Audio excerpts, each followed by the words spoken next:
اهلا بكم من جديد مشاهدينا الكرام. نذكر الساده المشاهدين بنتائج الجوله العاشره حتى الان. اقيمت طبعا المباريات 8 مباريات او 7 مباريات حتى الان في الجوله العاشره. اتحاد السكندري فاز على النصر التعدين بهدف مقابل لا شيء، وبتروجيت بنفس النتيجه يفوز على الشرقيه، واسوان يخسر امام المقصه بهدف مقابل 3، والداخليه مباريات اليوم بيخسر امام سموحه بهدف مقابل لا شيء، ووليدجله بيفوز على انبي ب4 اهداف مقابل 3، والمقاولون بيخسر امام المصري بهدف مقابل هدفين، والتعادل السلبي الاسماعيلي مع الزمالك. نذكر الساده المشاهدين باهداف التي لعبت في اليوم الثاني من الاسبوع. ده الهدف الاول كابتن احمد مصطفى جلال بيحرز الهدف الاول في الدقيقه 28 وادي دجله من ركله جزاء. بعد كده الكره بتاعت شيكابالا اللي جابها اللعيب في نفسه. نعم. ثم بعد ذلك ابو بكر دياره في الدقيقه الثانيه النهارده ظاهره في شيكابالا ابو بكر دياره. ابو بكر دياره انا قلت شيكابالا. انا قلت اللعيب اللي جاب شباب. انت وقت بدنيا من هناك كده رحت وانا معاك دلوقتي. دلوقتي ابو بكر دياره. ثم احرز بعد ذلك جميل طبعا. اكيد. النهارده الظاهره ان الفرقه اللي بتكسب بتجيب ما بتعرفش تحافظ على الهدف بتاعها. صحيح. بعد كده الكره تعادل تاني وادي دجله. هو فوز مهم، يعني فوز مهم جدا لفريق فوز طبعا مع ميدو، التعادل الماتش اللي فات، والنهارده المكسب شاف. وانبي لا زال يعاني. وانبي لا زال يعاني لعلامه لغز زي ما كابتن اشرف قال. بالنسبه لنا كلنا فريق امكانيات عاليه جدا. 4 مباريات خسارات متتاليه بالنسبه له. رغم ان هو عمل استقرار فني لما جاب علاء عبد العال السنه اللي فاتت، هو اللي اختار اللعيبه وعمل.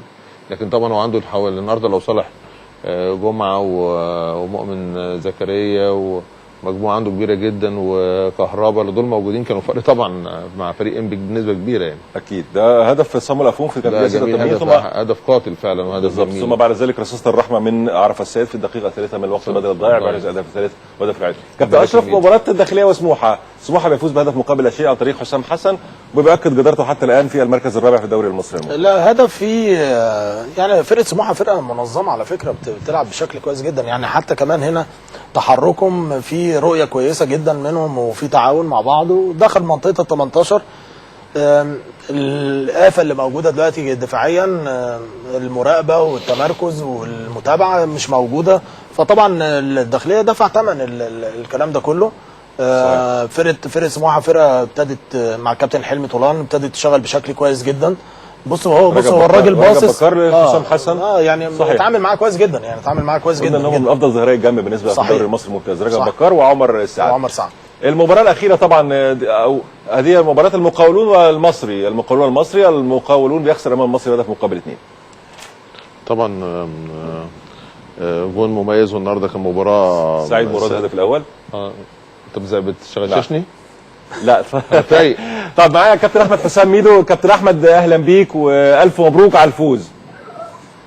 الو كابتن احمد اهلا بيك والف مبروك على الفوز. الله يبارك فيك يا سامي. عايز اقول لك يعني الطريقه الجديده 3-4-3 اتت بثمارها مع الكابتن احمد حسام ميدو.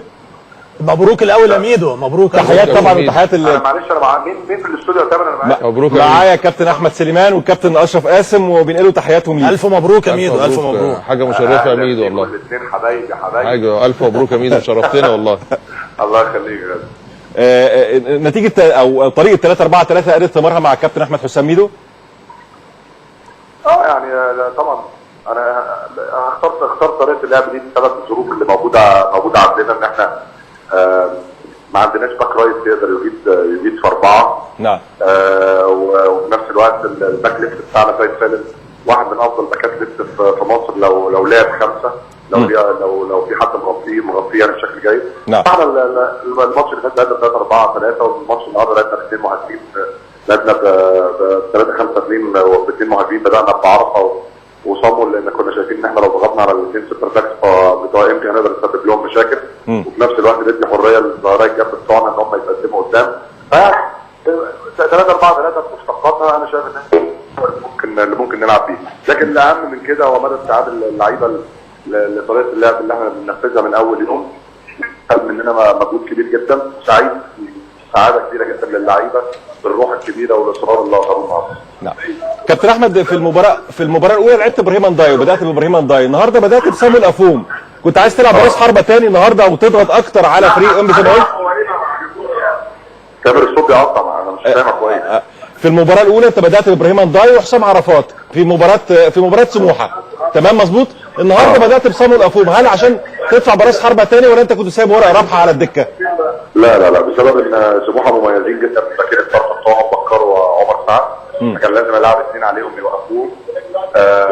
انما انا شفت النهارده ان باكين الطرف بتوع انتي ممكن ادوارهم الهجوميه اقل شويه، فعشان كده اخترنا ان احنا نلعب براس الحربه ونزود لعيب ثالث في نص الملعب. نعم. يعني كل مباراه ليها ظروفها، وكل مباراه ليها ممكن اسلوب لعب مختلف نلعب فيه، لكن بالنسبه لنا التشكيل ثابت، يعني ما اتغيرش حاجه فيه الا لعيب واحد بس، خروج ابراهيم ده ونزول والبدء بصامويل الفوم اللي لما نزل الشوط الثاني ماتش سموحه كان مميز جدا وحط واحد من افضل اللاعبين في الفريق.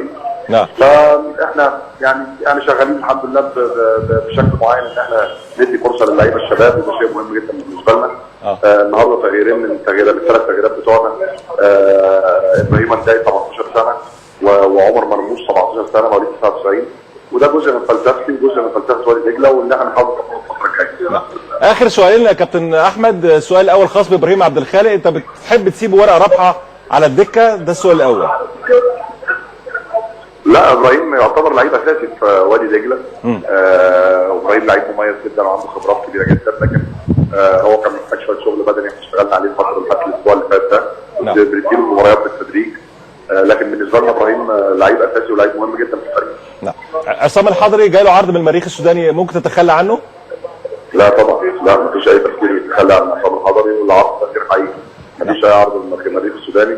عصام الحضري بالنسبه لنا اهم لعيب في الفريق وهو نجم الفريق، واحنا بندعمه دايما، وحتى لو وجود اخطاء احنا بندعمه، لان احنا بنكسب مع بعض وبنخسر مع بعض، وياما عصام الحضري شال فريق وادي دجله وشال منتخب مصر، ولو في اي دروب لاي سبب من الاسباب احنا دورنا ان احنا ندعمه ونقف جنبه، والراجل لسه لاعب ماتش كتير جدا مع منتخب مصر وهو الحارس الاول لمصر، فما عندناش اي مشكله، مفيش اي تفكير في الكلام ده، وانا باكد لك ان مفيش اي عرض من المريخ السوداني ولا عرض من اي فريق، لان عصام الحضري ليس للبيع، ومفيش اي تفكير من اداره وادي دجله ان هي تستغنى عنه. يعني ممكن يتسلم شرط القياده مره اخرى او كابتن الفريق؟ لا عصام الحضري قرر ان هو يعني كان قبل ما نجي وادي دجله، لما جيت على موقف ان عصام الحضري قرر ان هو بعد مباراه المقصه الاخيره ان هو يترك شرط الفريق، لان شايف ان هي مش هتنتهي في الفتره الاخيره. فبناء على طلب عصام نفذنا الطلب، وقعدت مع عصام وقعدت مع عصام طلب ورجعت له الشاره مره ثانيه، وده كان قرار عصام، لا قرار نادي ولا قرار مدير فني قبل ما نجي يعني. نعم. في حد في يعني اماكن لسه فاضيه عندك في القائمه يا كابتن احمد؟ عندي مكان واحد في القائمه، ولكن مش هناخد قرار فيه الا يعني بعد شهر من دلوقتي على يوم 20 ديسمبر، في اخر 10 ايام قبل النهائي هنبتدي ناخد قرار. كل عدد مباريات كافي هيدينا صوره يعني كامله ايه المكان اللي احنا محتاجينه، ايه اللعيب ونوعيه اللعيب اللي احنا محتاجينه، لكن كل الانباء عن اللعيبه اللي في تفاوض بينها وبين وادي دجله ده غير صحيح بالمره، ما بنتفاوضش مع اي حد، ومش هنبتدي نفكر الا وناخد قرار الا بقى يوم 20 او 25 مارس. انت عندك مشكله في الظهير الايمن، مشكله في راس الحربه، ولا عندك مشاكل اخرى كده؟ لا انا عندي مشكله في الظهير الايمن، دارتها اللعب الثلاثه. طبعا المشكله ده فيها مصطفى طلعت بيجيد فيها بشكل جيد جدا. دي اتحلت. عندي باك رايت. نعم دي اتحلت خلاص بالنسبه لك، انت حلتها يا كابتن. لا وعندي باك رايت ثاني اسمه ايمن عادل، يعني بالظبط تحت السن. ايمن عادل من اللعيبه المميزه جدا، فبالذات في الخمسه. بس هو كان لسه راجع من رباط صليبي، ما اتمرنش الا بقاله اسبوع واحد. فاحنا بنجهزه كويس ان شاء الله بعد التوقف، وهيكون ليه دور كبير جدا معانا، فما عندناش اي مشكله في الباك رايت يعني المركز اللي انت محتاجه ايه يا ميدو بقى؟ والله يا كابتن، انا يعني لسه هقرر بعد 4-5 ماتشات. احنا عندنا اثنين راسين عرض صامويل الفوم وعرفه السيد، ومعاهم عمر مرموش صغير في السن. عندي غيابات يعني مهمه جدا، لان هم بالنسبه لي ممكن ينزلوا اي ماتش يغيروا اي ماتش، وهو يوسف اوباما وكريم ممدوح الاثنين مصابين. واعتقد ان الاثنين دول لما يجهزوا باذن الله هيفرقوا معانا بشكل كبير. فيعني لا يبقى انت محتاج مهاجم كده، راس حربه يعني لا يبقى انت بتهرب لا والله لا، يعني اصل انا بالنسبه لي في اللعب باثنين راسين حربه يا كابتن. يوسف اوباما بالنسبه لي ممكن يقوم بالدور ده. صح. فلو يوسف رجع فت ان شاء الله، يوسف عنده اصابه يعني مش سهله، عنده التهاب في عظم الحوض وعنده مزق في العضله الاماميه، ان شاء الله هيرجع بعد التوقف. فلو يوسف رجع ان شاء الله ممكن ما يبقاش عندنا مشكله، هيبقى عندنا 4 مهاجمين يعتبروا مميزين. صح. يعني لسه مش هناخد قرار قبل يوم 20-25 ان شاء الله. بقول لك يا ميدو، انت كنت قاري فريق انبي كويس؟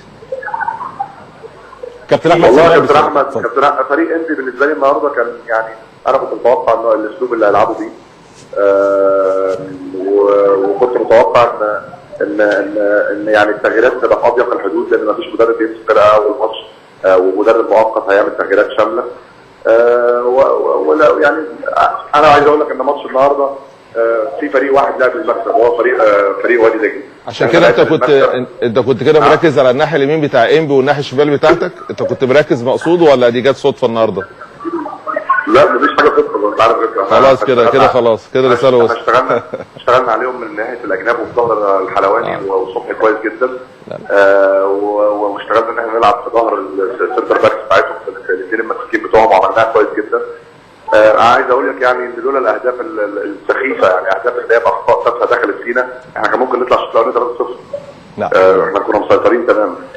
والنتيجه 3-3، غيرنا طريقه اللعب ل 4-4-2، وحسام عرفات لعب باك رايت في 4-4-2، اثنين لعيبه على الدايره، ابراهيم عبد الخالق وديارة، ووينج رايت صامويل اوكومو، ووينج ليفت ابراهيم ازاي، واثنين راس الحربه عرفه السيد ومرموش.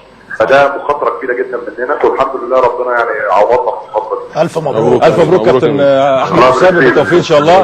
الحاجه الاخيره سلمي على جو. ها يوصل قاعد ورايا اهو. بالتوفيق يا كابتن احمد، بالتوفيق. مع السلامه، مع السلامه. كده طبعا النهارده هو كان قاري فريق انبي النهارده، كان مركز قوي الناحيه اليمين بتاعت انبي، وحتى الجونين جم من ناحيه. صحيح. نسترجع طبعا ونشاهد المباريات اللي ستلعب غدا. لا 100 غدا طبعا ستقام بقيه مباريات الاسبوع العاشر. طبعا طنطا مع الانتاج الحربي، واخيرا الاهلي يستضيف طلائع الجيش في تمام الساعه 7. جدول ترتيب العام طبعا بعد ختام اليوم الثاني من الاسبوع العاشر من الدوري المصري الممتاز، اصبح مصر المقاصه في المركز الاول برصيد 24 نقطه، الاهلي في المركز الثاني برصيد 23 نقطة من 9 مباريات أيضا، بتروجيت في المركز الثالث ب 22 نقطة، سموحة في المركز الرابع ب 21 نقطة، المصري في المركز الخامس ب 16 نقطة وتساوي مع الاتحاد وأيضا مع طلائع الجيش، والدجلة في المركز الثامن ب 15 نقطة بعد الفوز اليوم. المركز التاسع من نصيب نادي الزمالك بعد التعادل ب 14 نقطة.